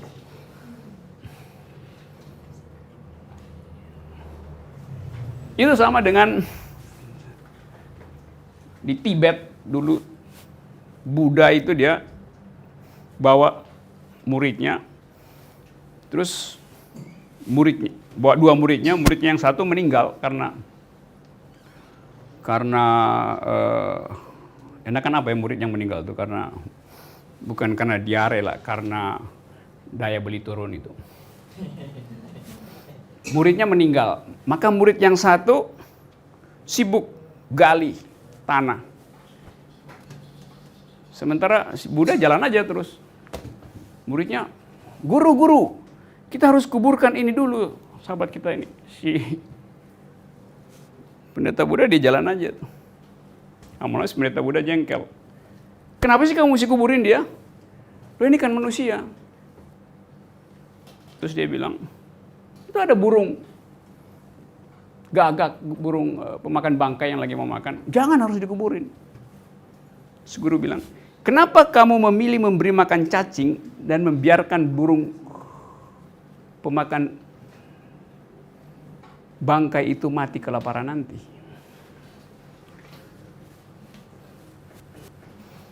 Karena antroposentrisme kita menganggap itu orang. Bagi alam, itu mayat adalah hak dari burung bangkai, bukan hak dari cacing. Karena kita punya sentimen antroposentrisme. Maka kita doain dulu dia tuh. Si guru bilang, apa yang mau didoain? Biarin aja dimakan sama burung bangkai. Supaya burung bangkai itu nggak punah. Itu yang disebut tadi saya sebut interconnectedness di dalam membaca hukum lingkungan. Yang kadang-kadang kita bilang, bukan kita, iya tapi kita bisa tafsirin begitu kan. Kalau semua jenazah dikubur, artinya Anda membunuh burung bangkai. Karena dia nggak punya makanan. Jadi, biarin aja tuh. Tergeletak di situ. Ya secara etis, secara estetik kita nggak tega, tapi ketidaktegaan kita membuat burung bangkai juga kelaparan. Ya, ada semacam utilitarianism di situ. Utility itu hanya hak manusia, burung nggak ada hak. Lu bagaimana terus gitu. Bisa ya dapat. Ya kadang-kala ini mengacaukan rasa kerohanian kita, tapi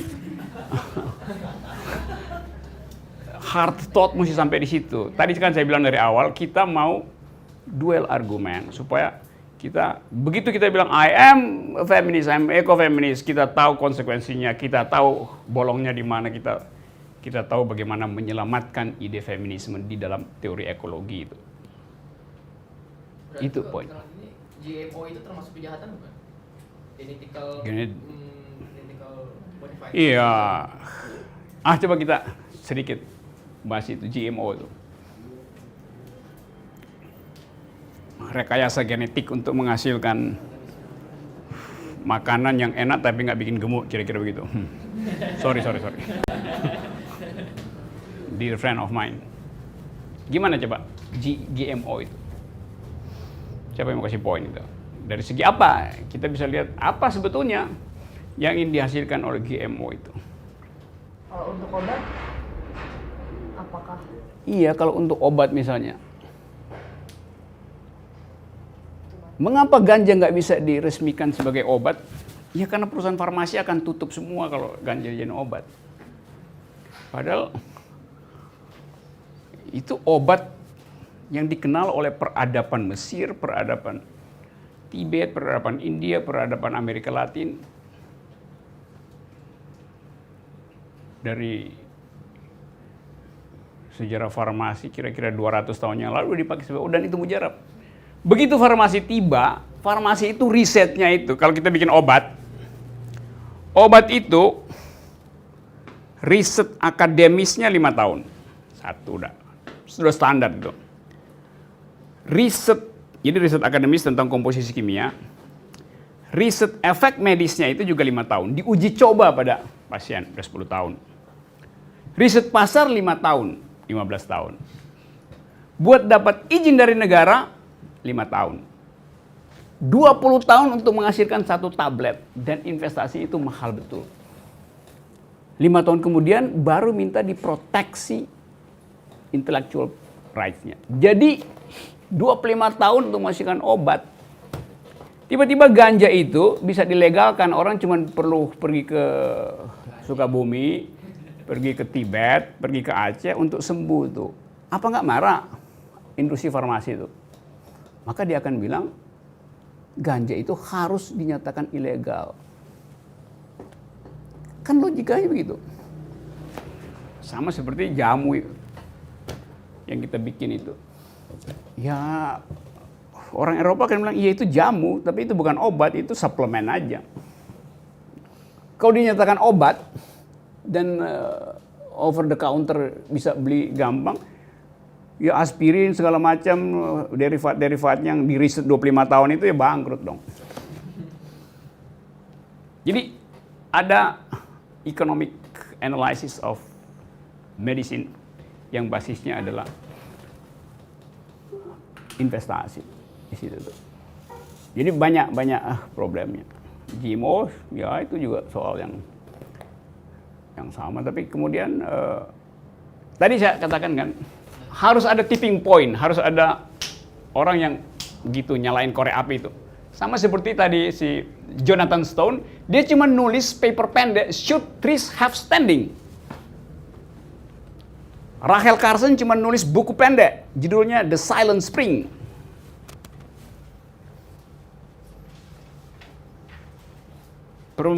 Jurnal Perempuan cuma nulis edisi kecil, Ekologi dan Perempuan. Bisa difotokopi di belakang. Jadi itu yang disebut sebagai tipping point. Tek. Jadi keadaannya sama dulu. Semua orang menganggap bahwa nggak mungkin feminisme itu diucapkan dalam wilayah publik sekarang. Dulu feminisme adalah the unspeakable. Sekarang the unstoppable. Tapi tadi saya ingatkan, bukan karena dia unstoppable, maka kontradiksi di dalam teorisasi itu kita hentikan. Jadi kita eksplorasi teori itu di dalam upaya untuk menghasilkan new kind of justice tadi. Di dalamnya environmental justice. Pindah dari natural right pergi pada the right of nature.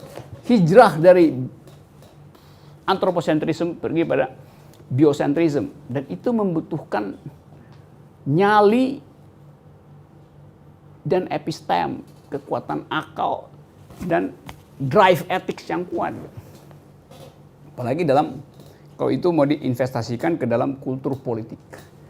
Kita yang sangat konservatif dan curiga terhadap semua ide baru itu. Oke, sampai jam berapa saya? Oke, silakan. Masih ada. Tadi saya sudah jawab tadi ekologi dan ekonomi itu. Jadi kemarin setelah diskusi dengan Mbak Yaya dari Walhi, kan berbincang dengan teman-teman Walhi dan teman-teman Fort Banyuwangi yang mereka notabene langsung aktif advokasi di lapangan, Bro. Waktu itu mereka kembali pada paradigma tadi bahwa pandangan-pandangan perempuan itu mampu tune in dengan alam itu sama saja kalian sedang mengungkapkan ide-ide patriarkis. Lalu saya coba mengungkapkan bahwa pada intinya epistemologi feminis dalam ranah ekologi ini saja. Halo Mbak. Ya, saya masih ikuti ya. Jadi ekofeminis ini berusaha menggunakan seluruh sudut pandang ya untuk menemukan solusi akan ketidakadilan itu. Jadi ekofeminisme ini seperti sebuah feminisme yang lebih luas, tidak terbatas pada penempatan.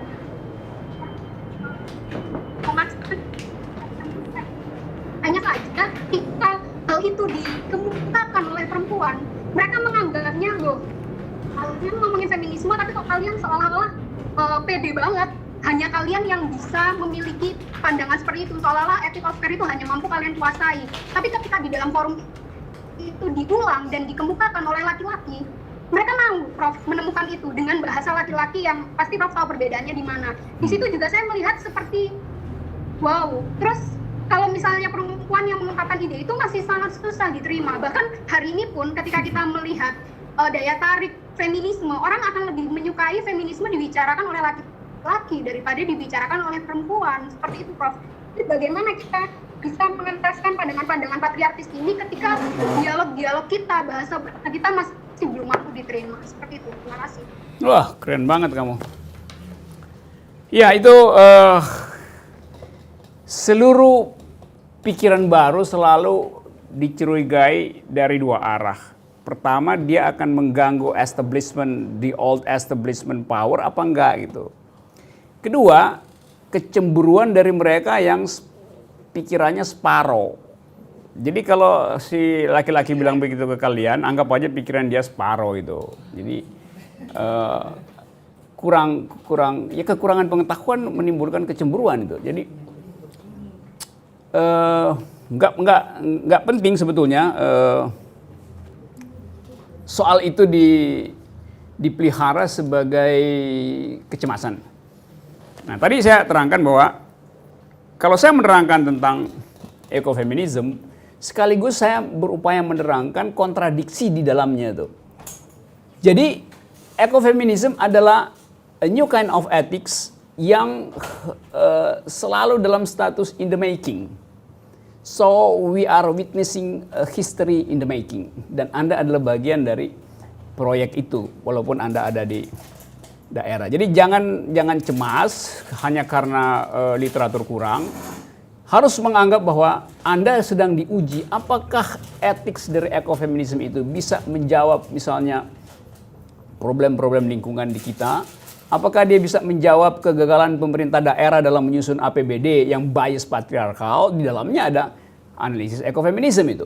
Jadi sekali lagi, siapa namanya tadi? Mariam. Saya percaya bahwa kalau kita punya dua konsep dan konsep pertama gagal, maka konsep kedua akan mengambil alih itu. Jadi selalu ada kemampuan dari pikiran untuk mengambil alih bagian yang dipunahkan di dalam perdebatan. Yang terakhir adalah patriarki itu bisa bersembunyi di dalam kurikulum, bisa bersembunyi di meja diskusi itu, bisa bersembunyi di dalam tutur kata yang seolah-olah feminis, tetapi menjadi feminis berkali-kali saya katakan itu bukan soal kecerdasan akademis, tapi kecerdasan etis. Dan kecerdasan itu akan diuji di dalam konsistensi dengan apa yang Anda lakukan dalam lingkungan Anda. Salam buat teman-teman di manapun kalian berada berdiskusi. Dan selamat menikmati cemilan di situ. Oke, thank you. Oke, terima kasih. Ini yang lainnya. Ya, kelihatan di daerah tetap ada keinginan untuk cope dengan ide baru ekofeminisme, tapi diganggu oleh kalangan yang saya nggak mau sebut nama yang saya sebut di Twitter, kalangan yang cemas sebetulnya karena dianggap Mengganggu status quo. Iya, mengganggu status quo. Yang lain ada? Masih ada waktu 15 menit. Ya.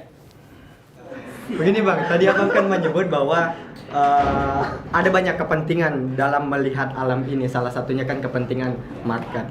Kemudian saya hubungkan dengan tadi di awal juga Abang bicara mengenai bahwa teologi, Abang ada kecenderungan ingin mengatakan teologi ini merusak alam, kan kira-kira begitu. Nah, saya hanya ingin mungkin memberikan suatu narasi, nanti saya mohon tanggapannya, Prof. Gak berkonsisten dia. Dalam falsafah Islam, saya pikir dia sangat ekolog sekali. Kenapa begitu? Di pertemuan pertama saya sampaikan ke Bu Gadis bahwa Ibnu Sina itu memandang yang begini, yang ini itu punya jiwa, nafs. Semua ini bahkan bumi yang berputar, semua yang ada dalam alam semesta ini punya nafs. Kenapa punya nafs? Karena yang di sini merupakan emanasi dari akal pertama, kan begitu jatuhnya. Maka ketika kita memandang suatu alam pun itu meskipun masih sangat antropolog sekali pada hal itu ya, tapi menurut saya ketika itu ya itu sangat kalau dilihat dari sudut pandang ini ya sangat ekologi sekali menurut zamannya, kan kurang lebih begitu. Nah, hal ini makin kelihatan dalam corak Sufism, mistism. Ibnu Arabi misalkan paham, saya juga menyebut pantheism, paham wahdatul wujud.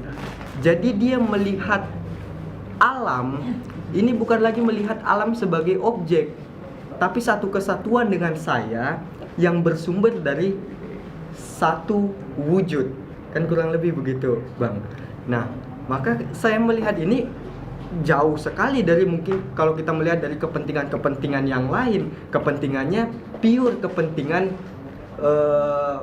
bagaimana cinta seorang hamba kepada sang pencipta, kan begitu kalau dalam bahasa Sufismnya.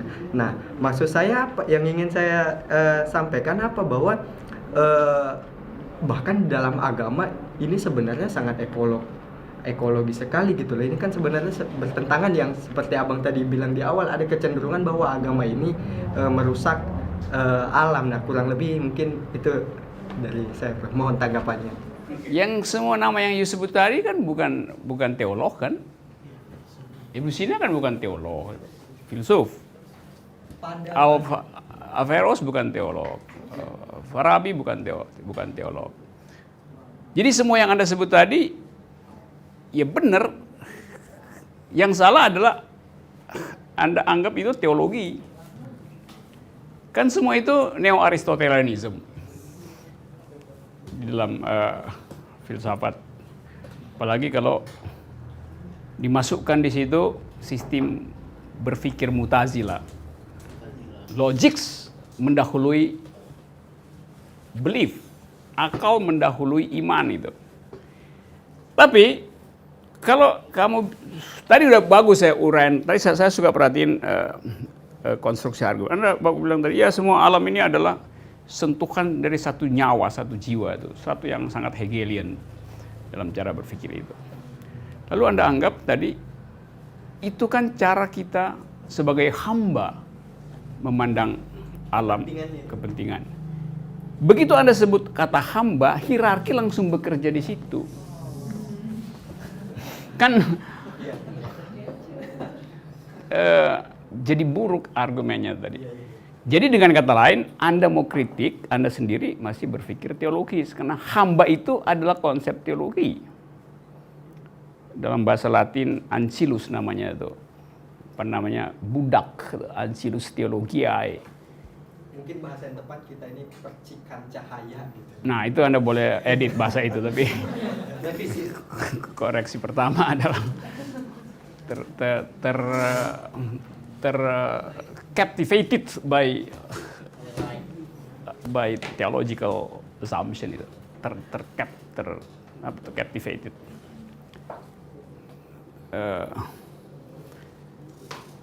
Captivated apa ya bahasa Indonesia?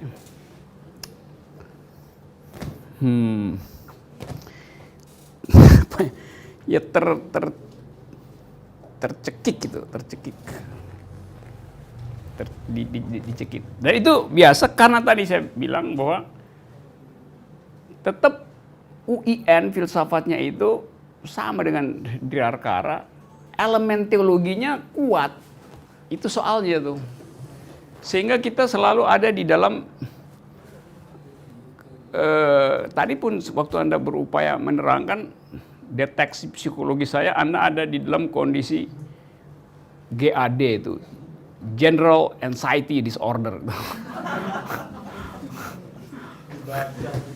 Ya pasti lah, baca. Karena itu harus sering-sering ikut kafe. Oke. Tapi saya anggap ini diskursus persahabatan kan enggak. Saya kenal banyak cara berpikir di beberapa universitas. Nambah, oke. Pertama begini, Bang. Soal mendudukan apakah seseorang itu disebut teologi, filsuf atau sufis itu kan saya kira juga standar yang dibuat hari ini itu kan standarisasi yang menyebar luas. Tapi kalau kita lihat misalkan salah satu tokoh filsuf, semua tokoh filsuf itu ya dia ketiga-tiganya pun bahkan layak disebut fuqaha, bahkan layak disebut sebagai keilmuan-keilmuan yang lain. Karena memang bahkan Ibnu Sina salah satunya kan disebut sebagai dokter, kemudian disebut sebagai psikolog gitu kan, kira-kira begitu. Saya kira itu soal standarisasi. Nah, tapi kalau sudah menyangkut misalkan saya kritisi lagi sedikit, Mu'tazilah tidak pernah menginginkan bahwa akal itu mendahului iman. Perbedaannya ini sebenarnya secara sederhana ya, dia tetap mendahului iman, hanya saja dia hanya percaya terhadap karakter-karakter tertentu dibanding teologi-teologi yang lain.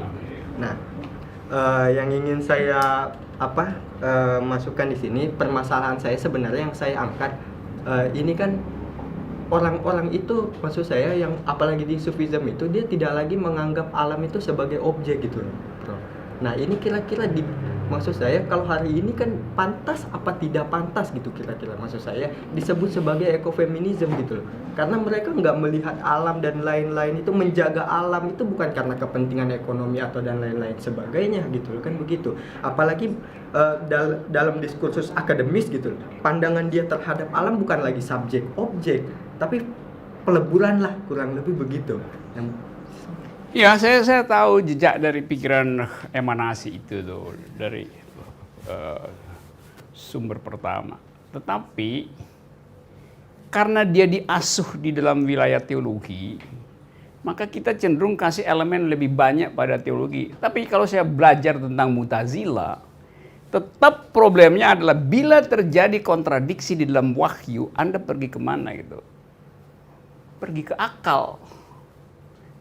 Bukan pergi pada kontradiksi itu tuh. Ya itu boleh berlangsung di dalam saling kritik. Nah kalau saya kangen pada filsafat Islam yang sifatnya tadi sufism, lalu saya mulai membaca Al-Ghazali misalnya, maka saya dapat di situ juga semacam cara berpikir yang hierarkis, yang tarikatif gitu. Karena kita naik satu persatu di dalam kecemasan hidup, kita cari pegangan roh yang lebih tinggi gitu kan. Lalu kita, wow jadi sufi akhirnya tuh.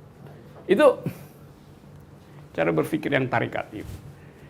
Tapi saya mengerti itu karena situasi akademis Indonesia itu tidak liberal untuk menguji dalilnya. Tadi misalnya di Universitas Gadjah Mada, di jurusan filsafat, ada disertasi dipertahankan dan lulus bagus. Judulnya atau tesis disertasi itu bunyinya begini.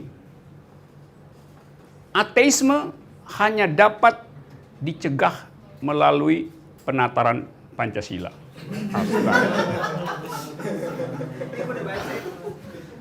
Coba lu bayangin kok bisa lulus. Yang goblok yang uji pasti.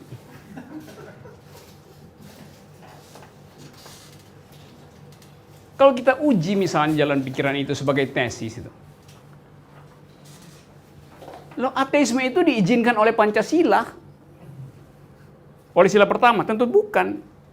Oleh sila kedua diizinkan, namanya kemanusiaan adil beradab. Humanisme itu artinya berhenti mengkonsumsi teologi. Itu yang namanya filsafat humanisme.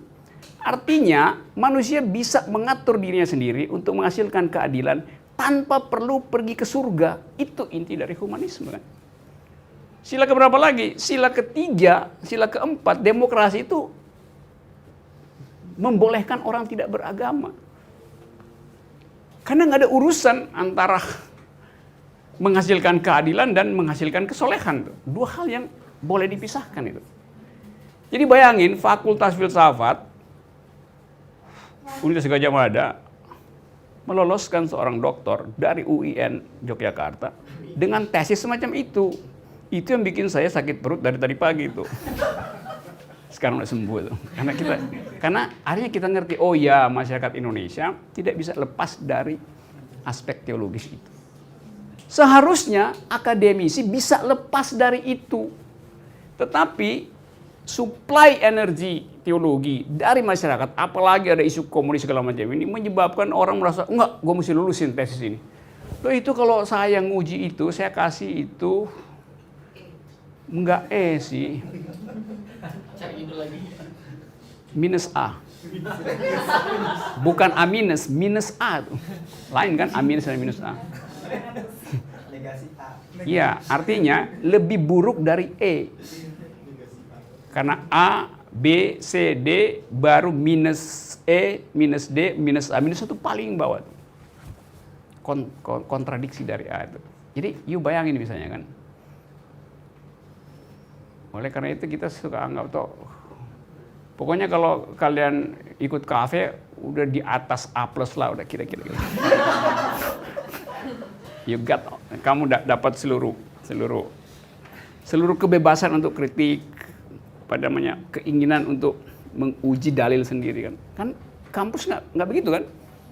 Seluruh kampus Indonesia itu begitu feodalnya sehingga si mahasiswa itu akhirnya dikasih buku, dia nggak mau baca bukunya, dia mau baca keinginan si pengujinya, dia mau baca keinginan si pembimbingnya tuh.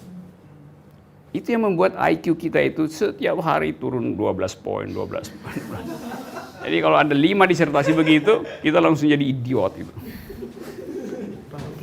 Oke, ada yang terakhir ya. Oke, Mariam, teman kamu. Oke, terus dalam sistem gitu ya. Sistem kapitalisme yang orang mungkin tidak ingin merusak alam, tapi bisa saja kemudian dia terpaksa merusak karena terjerat dalam sistem itu.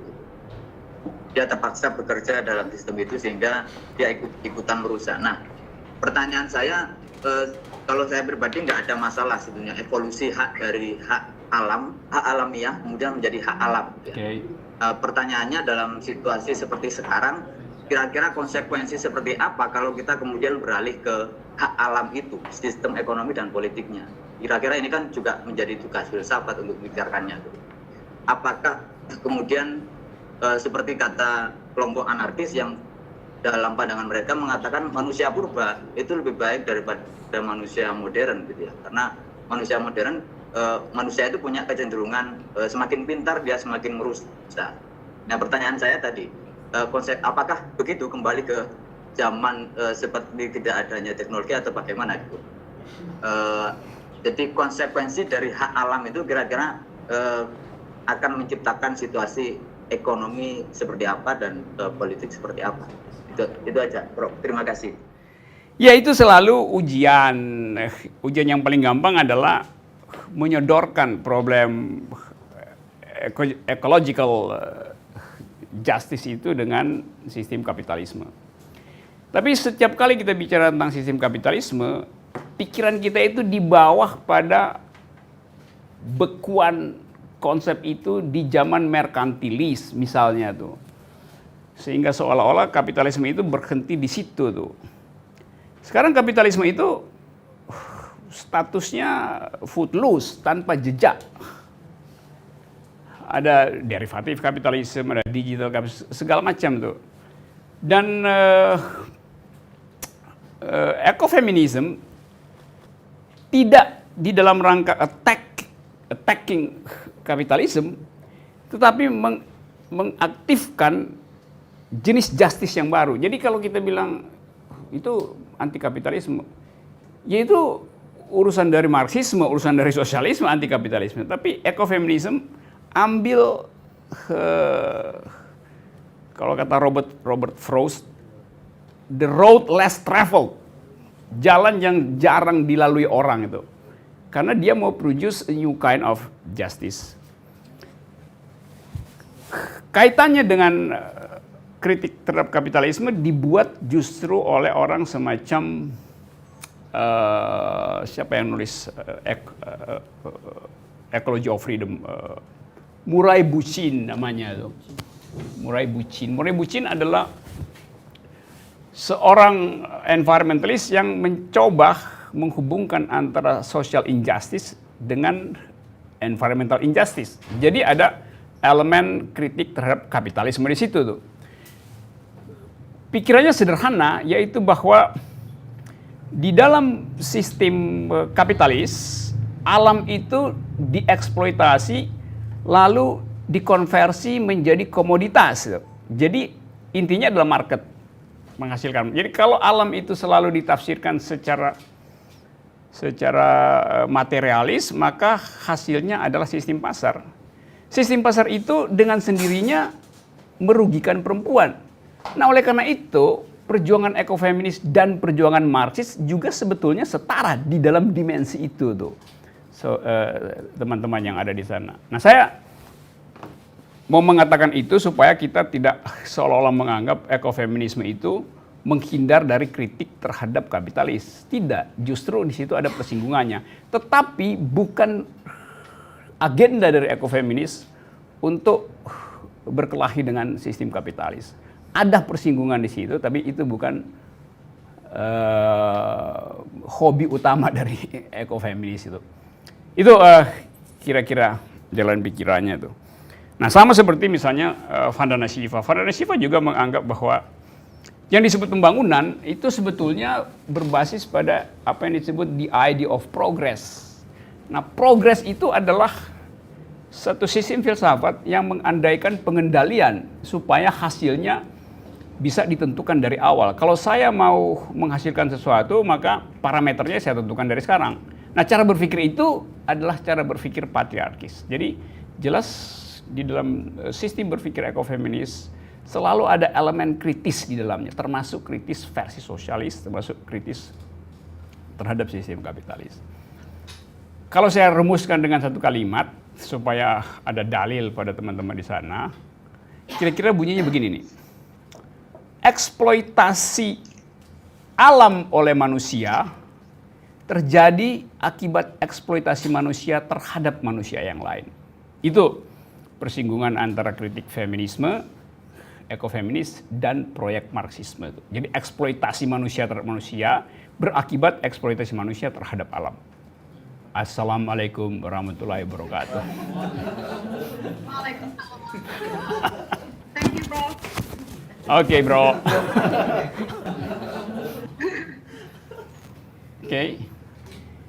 Oke ya, saudara-saudara, saya kira itu keterangan saya dan mudah-mudahan bisa ngobrol lagi. Jadi hal yang paling mengenakkan di dalam kafe adalah kita berupaya untuk menghasilkan argumen secara bersama-sama. Kalau ada yang surplus argumen, dia akan ditagih untuk mensubsidi yang defisit. Kalau yang defisit, dia mesti kasih tahu bahwa saya defisit.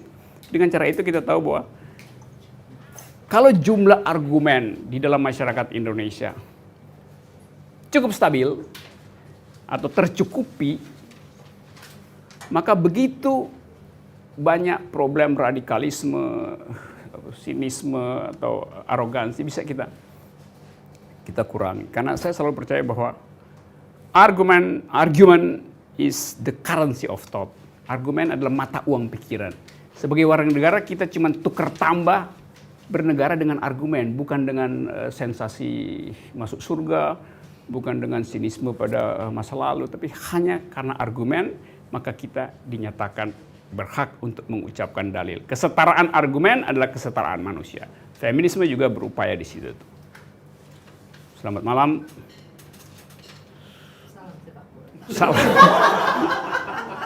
Salam ekofeminis. Oke, thanks ya. Bye.